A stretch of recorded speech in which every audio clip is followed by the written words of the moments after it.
Welcome to another edition of Interruptions. I'm your host, Otis Smith. Today, my next guest, you have seen her.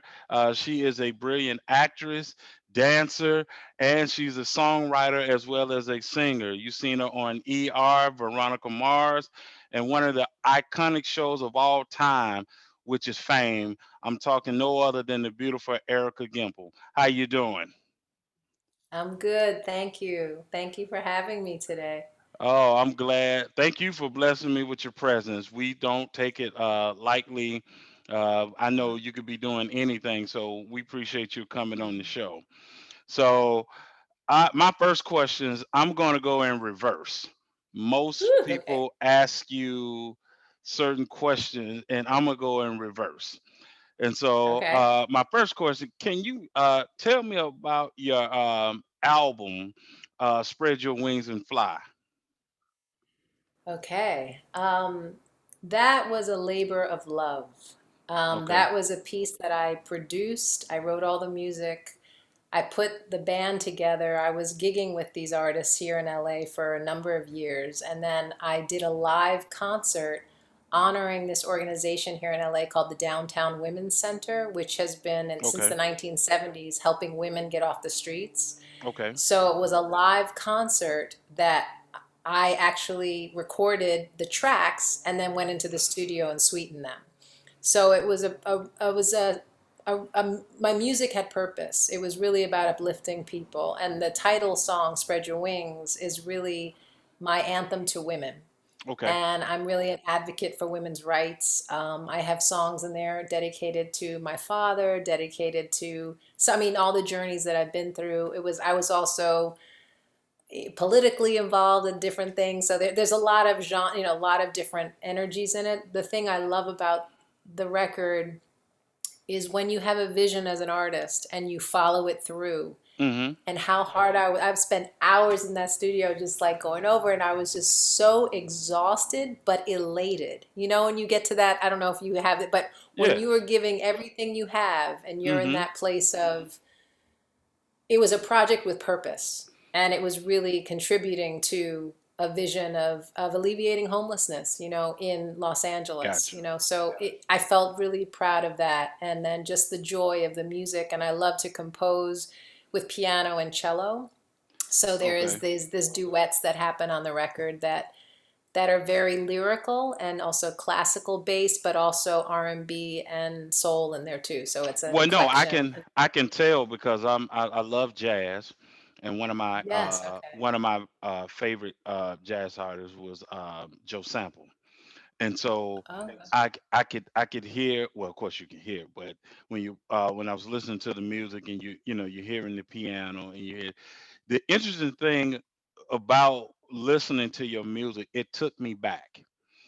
And when I was listening to it, I said, "Oh wow, she went back in a time where one you had to be able to sing. That's the first thing. Like mhm. Ah! it wasn't your stuff wasn't covering up the vocals. Where I didn't know if you could sing or not. Two, your songs convey a message, and you have to be. That's one of the hardest things I've seen people in music be able to sing something that tells a story, and they have to be able to convey that singing. And you did it beautiful, masterfully, and you have a very um, voice that when you're singing ballads, it's very like quiet and still, and so it Oh. allows the listener to say, okay, what is the message? What is the I enjoyed what was it? I think it was moment. This moment. This moment. That's one of my favorite Yeah, songs too. yeah. Oh, thank So, you. oh, no problem. And so, well, that was I kind of went into my second question, which was that you seem to, like I said, take it back and be able to convey. Are you able to do that based on when you're composing? Is that something that's encompassed for all your talent, being able to, be off Broadway, being a singer and of course a composer? So you're used to also as a dancer being able to have to convey a story. So does that Mhm. help within songwriting. Yes, I mean, because each song is a story unto itself, is a moment of life. Hmm. And so in that way, it to me it's a poem in a sense in song, so that you're conveying a story in that song with the music and the lyric. So you're painting a picture and you're creating a feeling. So you want it to the words to affect somebody, but also you want the feeling to viscerally transcend the words, because it's just woof, it goes right into your heart, and I think, and your body, and that's the beauty of music, because it transcends language. Right. It's a visceral experience. So what I love about being, some people call it a hyphenate now, but Uh-huh. having different disciplines, I Right. feel what I love about it is that it accesses different parts of oneself. Right. And I find that to be really gratifying, because when I'm at the piano, it's like a communion I'm having with an instrument, with Hmm. the instrument. It's a communion, it's this Gotcha. fusion. And so it's a very visceral experience for me. That's why I asked that question, because I was able to tell just listening to the music. I said it looks like she's is bringing all the elements of her talent and bringing it Ah, into her music. Because like I said, I could sit back and listen to the music, mm, right? And then because I've seen you dance, so I can imagine you also dancing to it, right? But right. then knowing that you were also a composer, and I guess, like you said, all the different talents allows you to bring Mm. each discipline, as you said, to each whatever that you're doing. You could take different disciplines to convey whatever it is Yes. that you're doing at that time. Yeah. Hmm. How did you so how did you get into the arts? I'm always curious of how people, get into dance, acting, and of course if you can sing, that's of course obvious. But how did you get into the arts? Because I know you went to a performing arts school. Yes, but prior to that, my mom was a concert singer. She was a Okay. classically trained singer. Okay. And she was doing Porgy and Bess the opera, and she played Bess and Serena.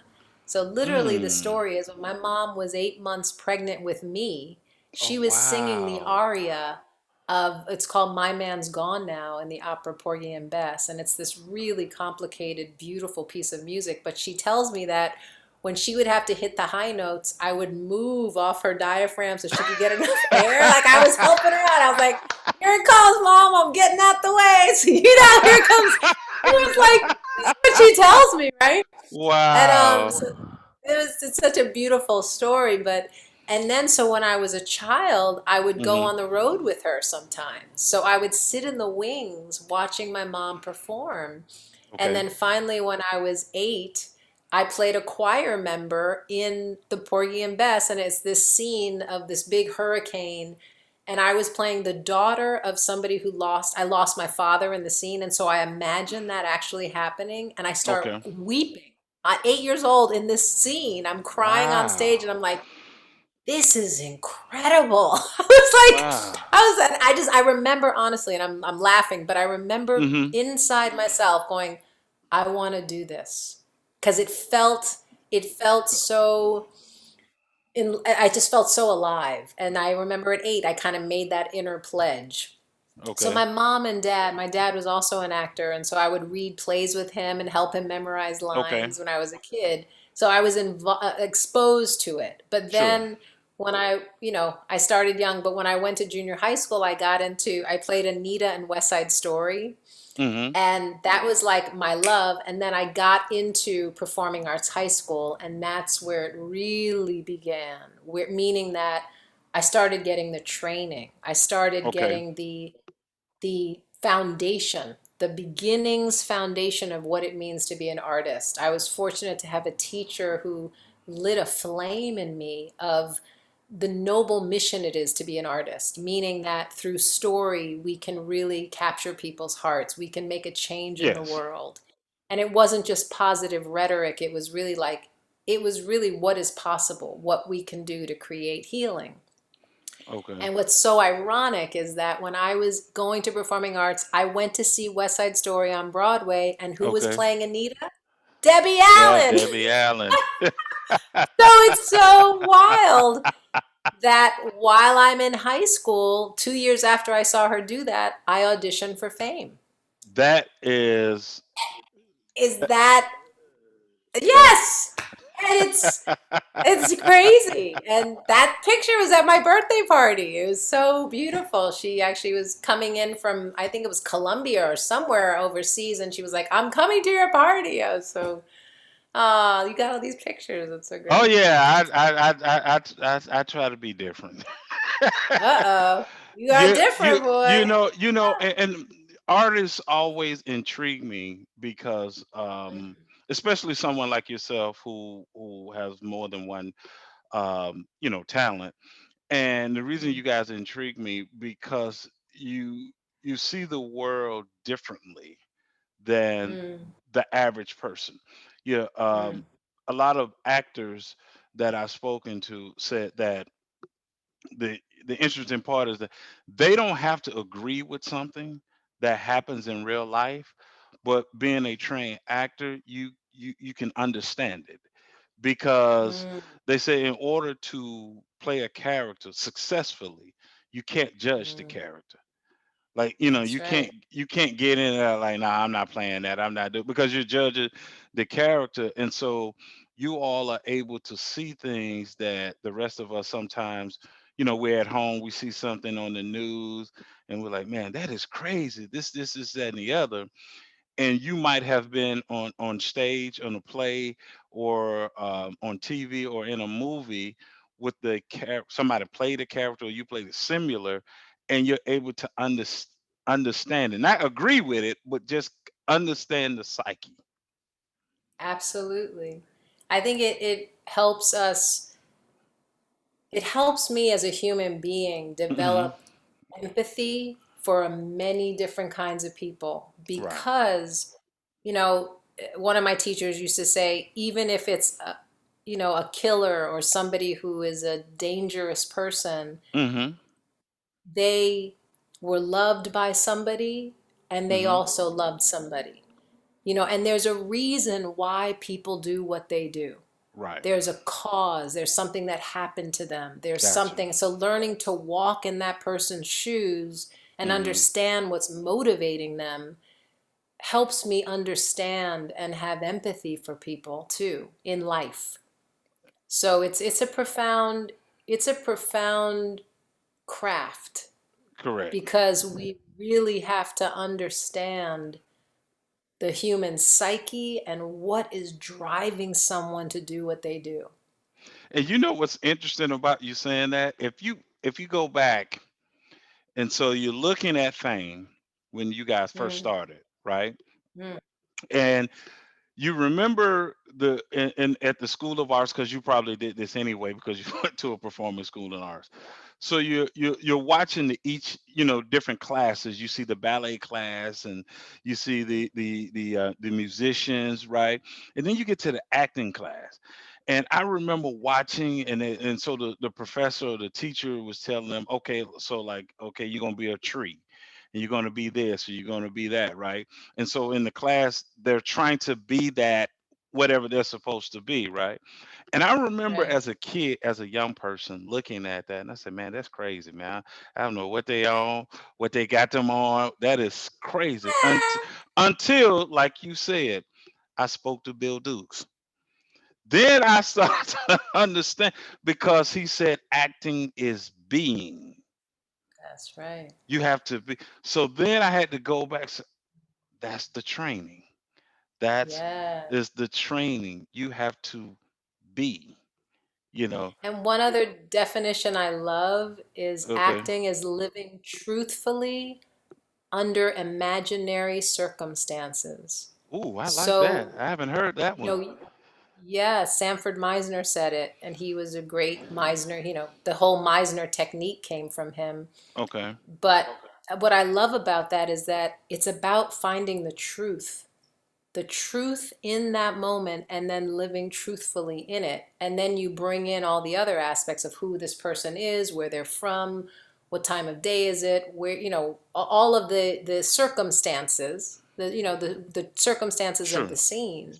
Hmm. And then, but you got to bring the truth to it. Is it hot? If it's hot, then you're dealing with the heat. If it's freezing, there's all these levels as an artist that you ask yourself these questions to bring that to the stage or film or wherever you're doing your art.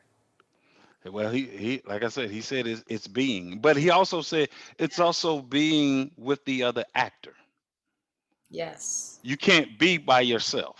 You have to Yes. be in the moment, like you said, with all these things, the temperature, the weather, whatever, the dynamic, but Yeah. also the person that you're in that scene with.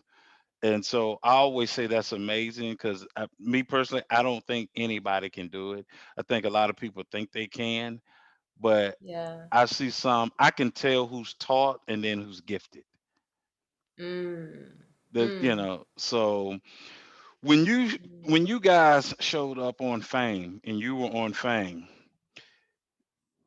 did you realize at the time when you was in the thrust of it of how important that show was becoming to African Americans and Latino? I did not know. Yes. Not while we were doing it.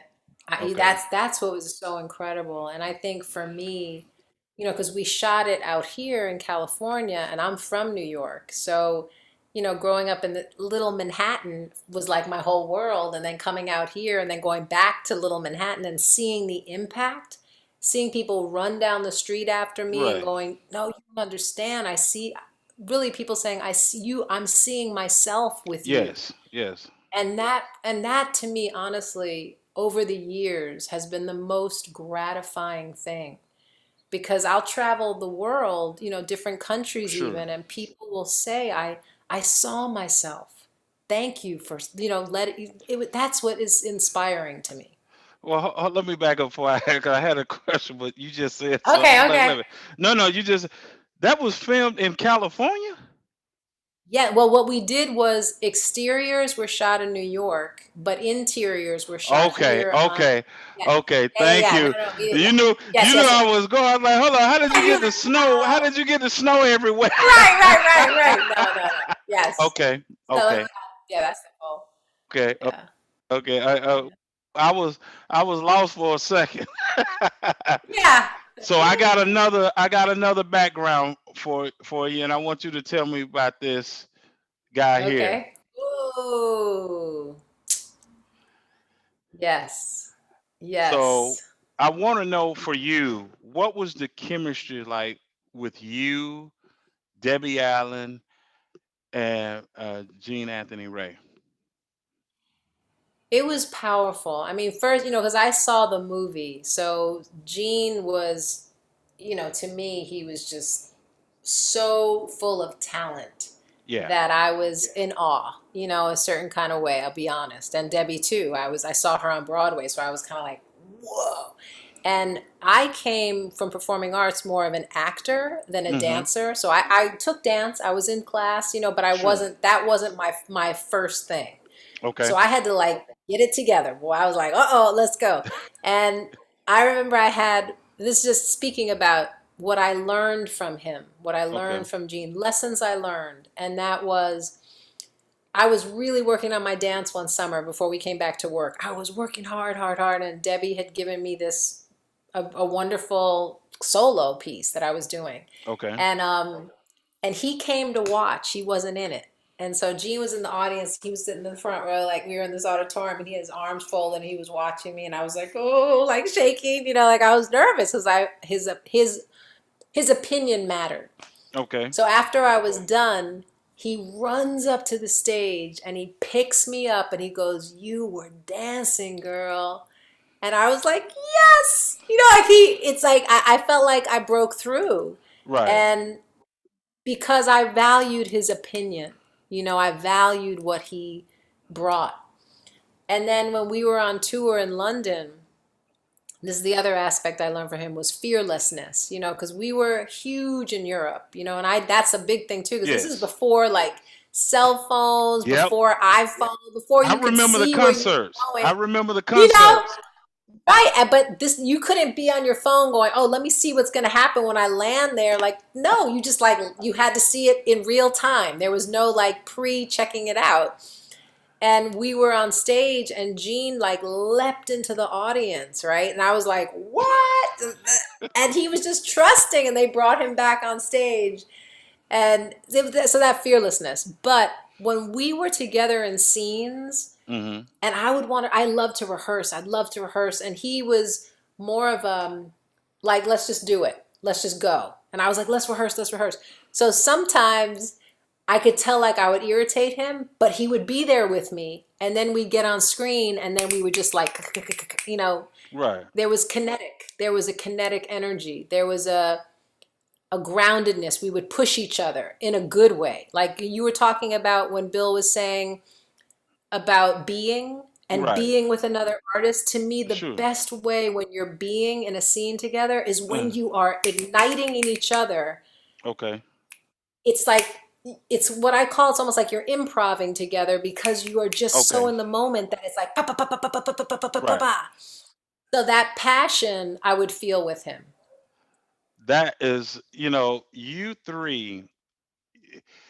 What was so funny because Debbie was the teacher, and so Right. whatever I remember all of us growing up, and if Coco or Leroy wasn't singing and dancing, it was like it was alright, it was alright last night, it was just it was okay, and we were because we were champion for you all's characters, but Uh, there's another thing that you did on this show that I want to know about, which was amazing.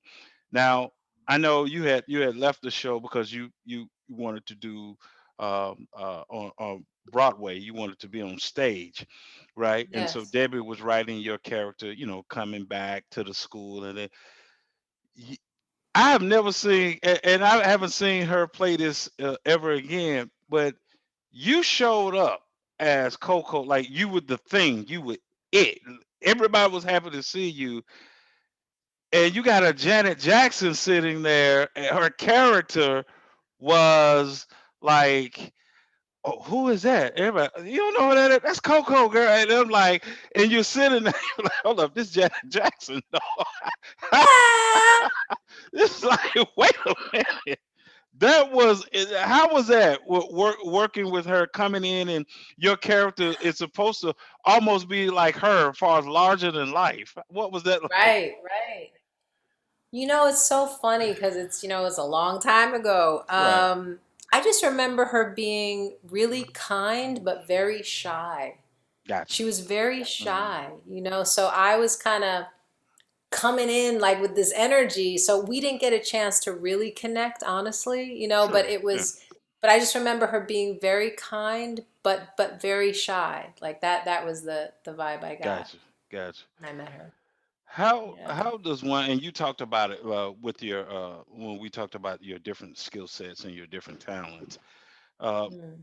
how does one bring all that talent into a screen, whether it's on stage, film, or when I say film, I mean movies or TV, and not let any part of your skill set suffer? So, in other words, Mm. like you were talking about the dancing part. So you're dancing, right? But once that scene is over dancing, now you still have to act. You still have to be, how does one do that? I mean, I feel like that's when your instrument is in flow. Okay. Dance is as you mature, your body, you Hmm. got some aches. You're like, my hip doesn't go as high as, I mean, there's Right. some things that happen. So during the fame years for me, it was my most oiled in terms of my dance was there, my singing, everything Hmm. was oiled and moving a lot. And because, you got to move it, you got to use your, Sure. your, your instrument. Hmm. So to answer your question specifically is it's not like, okay, now I'm turning this off because I got to go do this. Mm-hmm. It's when you are fully oiled, and I'm using that as an analogy, but when I'm really dancing fully and then that moment ends and then I'm acting, Okay. it's one thing. You're just flowing from one thing Okay. to the other. It's not like a break or a stop or a Okay. it's not an awkward thing Okay. because it's you had to you had to work on all those aspects for it to flow together. Like you had to work on the dance move, you had to work on the choreography by itself for hours and hours, and then the Mm-hmm. scene for hours and hours to then let it go and just go woof. You know what I mean? Go through it. Okay. Make So it it's the make it process. okay. Making it like it's just one whole movement, far as like you said, from the Yeah. dance to Yeah. the acting. So it's like To the one scene. whole. Yeah. Now I've got to. For I have three more questions for you, but I do have to ask this one. Okay. Well, not even a question, just a statement. You Mm. did such a wonderful job of singing that song, "Fame." Big, you Oh, know, when you coming behind Irene Cara from the movie, and then they're like, "Here you go, Erica. Here, you sing the song on the show now." You made that your song to where people, I don't want to say forgot Irene, originally sung it, but you just made it your song to where we wanted to hear you sing it as well versus you didn't lip sync it, it wasn't a thing. It was like, oh, that's Irene singing, that's not Erica singing. Irene ain't singing that. So I wanted to give you your props for that, because that's for a person that has the vocal chops like she has, that can be intimidating, trying to come behind her and sing it. thank you.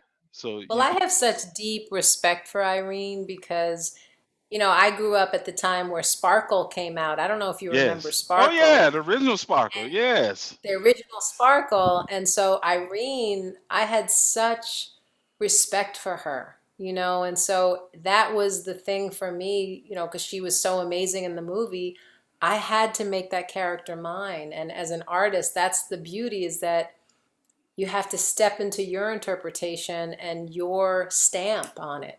And that's what I did my best to do, out of deep respect for what she did too.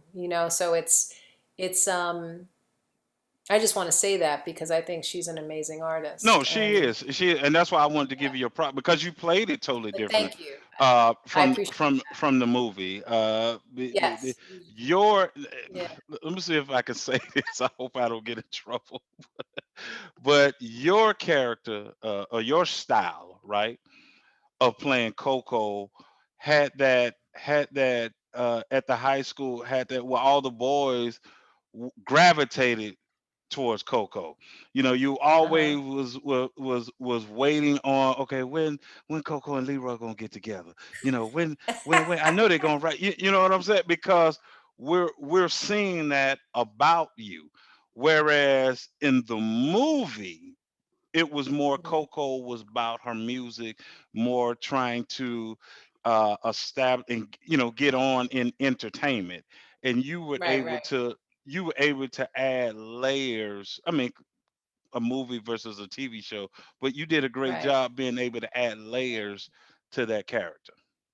Thank you so much. I appreciate that. Oh yeah, I watch. I don't just be watching for, but what keeps you true to yourself? And I asked that question because that's the reason why I wanted to interview you. Watching you from afar, you've always seemed one that you always kept true to who Erica is. Woof, don't bring tears to my eyes here, because that's, wow, I'm serious. Because honestly, that has always been a promise I made to myself, that I wanted to live my life that way. Gotcha. Because that's the only thing you have, is when you look in the mirror, did I live true to myself in this life? And for me, I'm a very spiritual person. Mm-hmm. Um, I started practicing Buddhism 36 years ago. And for me, the practice of always revitalizing our life. I Hmm. don't know if you know Tina Turner does the same practice. It's the Yes. chanting of Nam Myoho Renge Kyo, but Hmm. this practice has been something about revitalizing, bringing out more, like the well of potential in our lives is endless. Okay. It's limitless rather. So it's how do we keep ourselves revitalized and refreshed with everything that's going on around us? You know, we've been going through a rough time Sure. collectively the last year Yes. and a half. And how, as an artist, do I see take what I see and turn it into something that is valuable that I can give back, that I can transfer it, transmute it, and give it back as a gift? So I've always felt my heart has been about what can I be a part of that's going to give somebody some inspiration, some healing, some just some joy. And for me, living true to myself has been that has been that commitment. And I so that you picked that up, or that I just really appreciate you yeah. reflecting that to I me, it because it Go ahead. I'm sorry. Go that ahead. mattered. No, no, that matters. And I think, you know, I lost my dad almost 2 years ago now, and that was one of the biggest lessons he taught me in life was honor your truth. Live true to yourself. I picked up on it. One, I could see it in the different things I've seen you play in. Yeah. I can pick up on it and hear it in your music. And then I picked up on it knowing how talented you are, and then seeing that, okay, she didn't do this, she didn't act in this, she wasn't in this, she wasn't in that. And I'm just talking about the whole Hollywood thing. Mm, And I said they probably don't know how to approach her. mm. They're probably coming, like, I can, and let me know if I'm wrong, but I can just tell Okay. from afar that, like, use an example, like back in the day, like just like dating. Like sometimes a guy might, he probably didn't get you. Like he's attracted to you, but he like, yeah, he doesn't know what to he doesn't know how to come at you, Hmm. because you're staying true to yourself, and you're not, to me, it's not about being different, you're just being yourself. And Mm. what your father taught you, being true to yourself, probably also kept a lot of headaches away from you, you know. Yeah, Probably. Yeah. yeah, yeah. So also my next question is, who were you, who was Erica when she was starting out on stage in the TV show Fame, and who is Erica now? Mm. You got some good questions. Mm. Huh. I was definitely believing in the power of that artists can change the world. That's where I was starting out. And I Okay. said this to you in performing arts when Yes. the actual school Fame is based on. Mm-hmm. A teacher kind of gave us that responsibility that this is what we're going to do. We can go out and really make change. Right. And I really believe that, you know, and I have to say, I believe it today too. So there is that line that has continued.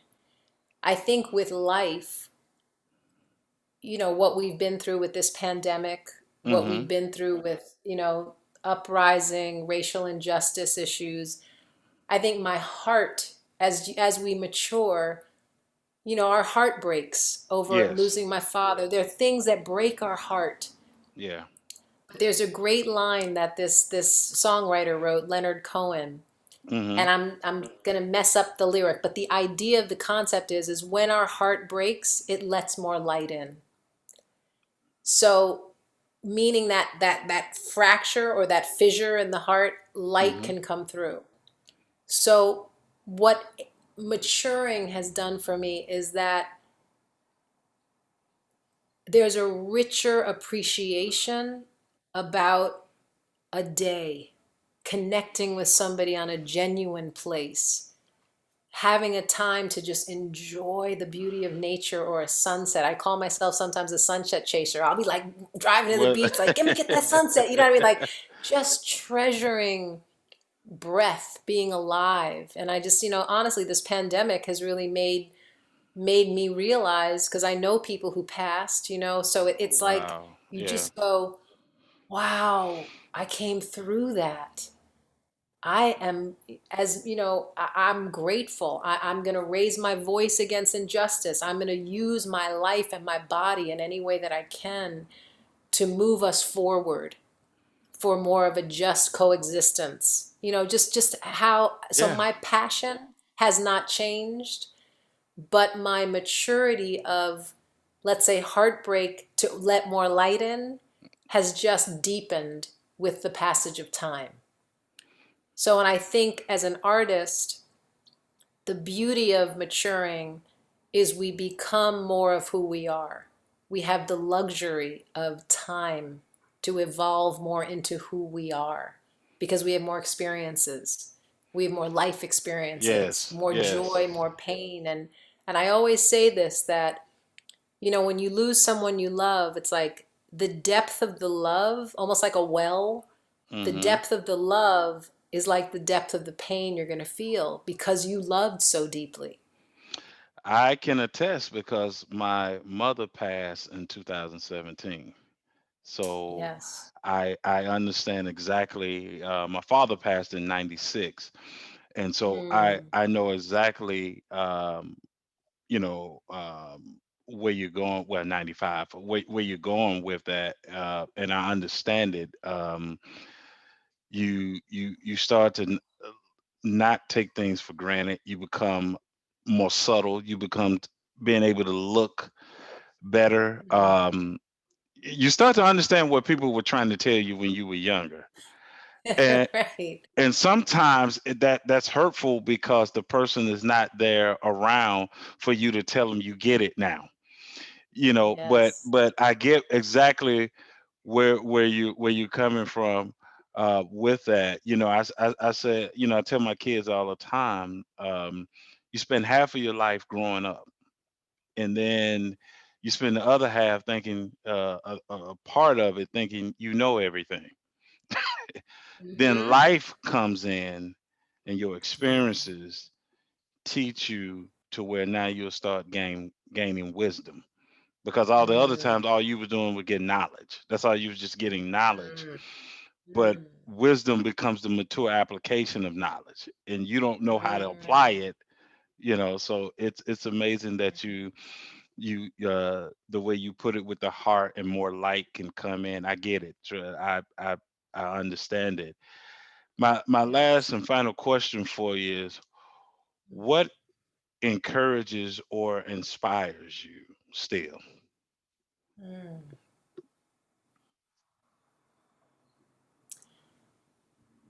The word that came when you asked that is resilience.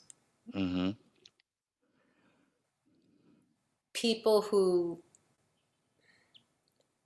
stand up in spite of being tired. Mm-hmm. I mean, that's so general, but No, no. If that's what inspires you and encourages you. I just, artists that really tell the truth. Mm-hmm. There are, I don't know how to share this in a way that's, I'll just say it. Okay. There's so much going on in the Middle East right now, and I Mm-hmm. saw a video of a Palestinian woman Mm-hmm. talking about what she's been going through. She lost her eye Oh in wow. past conflicts, right? Mm-hmm. But she was talking about, and she brought me to tears, how when she goes in the street to fight for her justice, Mm-hmm. she's not afraid because of all the people she has around her. She's not afraid. And I remember during lockdown, when we were all in Right. lockdown Right. and Mm-hmm. after George Floyd was murdered, And I was in our, we was afraid to go out, and I remember there was a march here in LA, and I had to go. There, I was like, I can't Right. be afraid anymore. I have to go. Like Right. that was it. And that point that we come to in ourselves where you have to stand up for justice. Like you can't, there's no question anymore. And Right. so that inspires me that as human beings, there is this part of us when we know the truth, when we know it, and then you go, okay, I'm gonna put my back into it. I'm gonna stand up. And so that aspect of humanity, as Martin Luther King would say, the moral, uh, I'm The forgetting this moral quote that I compass. love so much.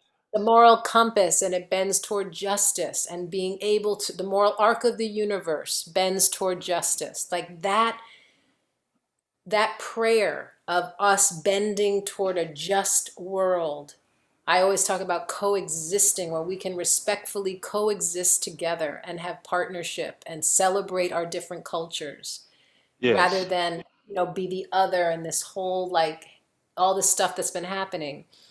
So I think what inspires me is the potential that we have as human beings, as humanity, that potential exists, that we can transform it.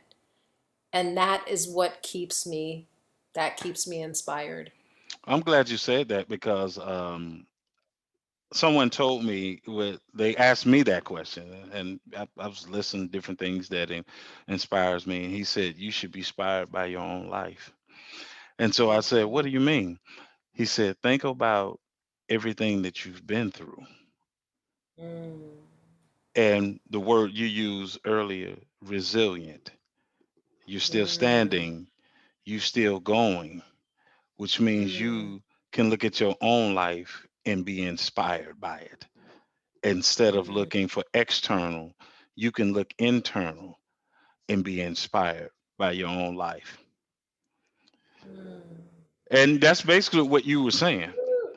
That's basically You what just gave me a gift by saying what you just said. I just felt like, oh, my I like heart, to like you just, I like to have ah. to that's why we call the show interruption, because we like to interrupt the thought process of what people think is real, what is not as real based on the subject matter, which of course is you.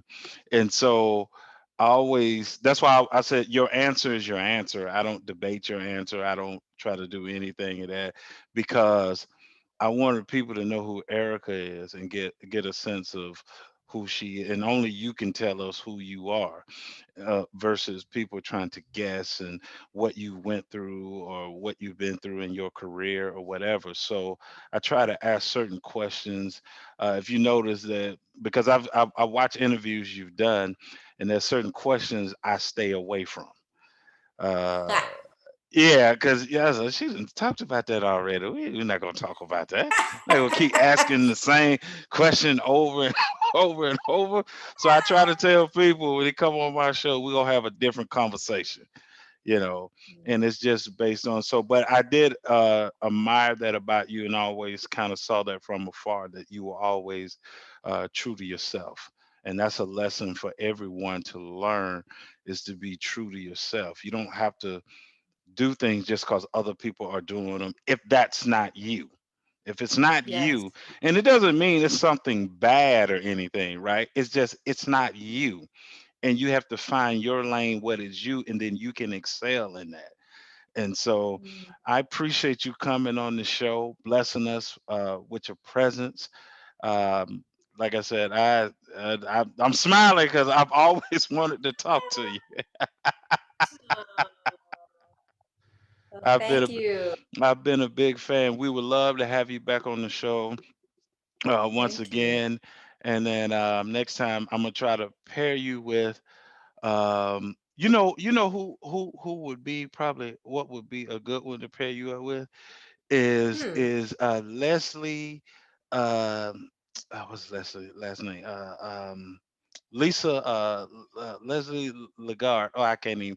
She's gonna kill me. I can't. I'm not saying her name. They call her Big Les. Uh, Okay. she is a dance choreographer. She did most of Mary J. Blige's. Um, Okay. um uh Choreography or choreographer. Yeah, she's also okay. the lady that you see dancing on the intro of Living Single. Okay. Okay. That, Okay. yeah, that's Big Les. And so she's, I think because she always talks about, and I watch her on her Instagram, she shows a lot of ballet and stuff, and just to pair you to just talking about the arts and just get both of you guys unique perspective on the arts. I would love to, do something like that, later on this year, based on you guys' schedule and Okay. everything. Okay. So once again, thank you for coming on the show. Make sure you stay safe and stay Thank blessed. you. And we love you. You're a treasure to the community. And can I just share one last thing before Sure. I go? Yes. Yes. That because next time I come on, I would Mm-hmm. love to share about my next. As I said, as an artist, you keep expanding. Mm-hmm. So I have my film that I am writing, and that I will be looking to direct and star in next year. So I just want to say I'm expanding as an artist. So I'm excited to share that, Okay. Yeah, we and most I'll tell definitely will you get on more that as too. things Okay. evolve. More. Yeah. Well, you stay Yeah. safe and stay blessed out there. Thank you. Thank you. Love And thank you. you so much.